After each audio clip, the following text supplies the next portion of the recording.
பாஜகவுக்கு இன்னைக்கு நாடு முழுக்க பல மாநிலங்கள்ல அடிமைகள் இருக்கலாம். ஆனா நம்ம ஊர்ல இருக்கிற மாதிரி அதிமுக அடிமைகள் மாதிரி ஒரு கடஞ்செடுத்த அடிமைகள் அவங்களுக்கு எந்த மாநிலத்திலையும் சிக்க மாட்டாங்க. அதனாலதான் பாஜகவுடைய நம்பர் 1 அடிமைகள் அவங்க தான் நிரூபிக்க திரு எடப்பாடி பழனிசாமி அவர்கள் இன்னைக்கு ஒரு வழக்கு தொடர்ந்திருக்கிறார். இந்த நேரத்தில் பேரறிஞர் அண்ணா சொன்ன ஒரு சின்ன கதையை, ஒரு உதாரணத்தை இங்க குறிப்பிட நான் விரும்புகின்றேன். திருவிழா கூட்டத்துல ஒரு திருடன் பிக் பாக்கெட் அடிச்சிடறான். பணத்தை பறி கொடுத்தவன் ஐயோ திருடன் திருடன்னு கத்துறான்.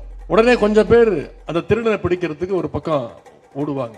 அந்த கூட்டத்துல திருடனே இன்னொரு திருடனை செட் பண்ணி வேடிக்கை பார்க்குற மாதிரி செட் பண்ணி வச்சிருப்பான். அந்த திருடன் எல்லாரையும் டைவர்ட் பண்ணணும்னு திருடன் இந்த பக்கம் ஓடனா அப்படின்னு எல்லாரையும் டைவர்ட் பண்ணுவான். இதனால அந்த திருடன் எஸ்கேப் ஆகிறதுக்கு அவன் வழிவகுத்து கொடுப்பான்.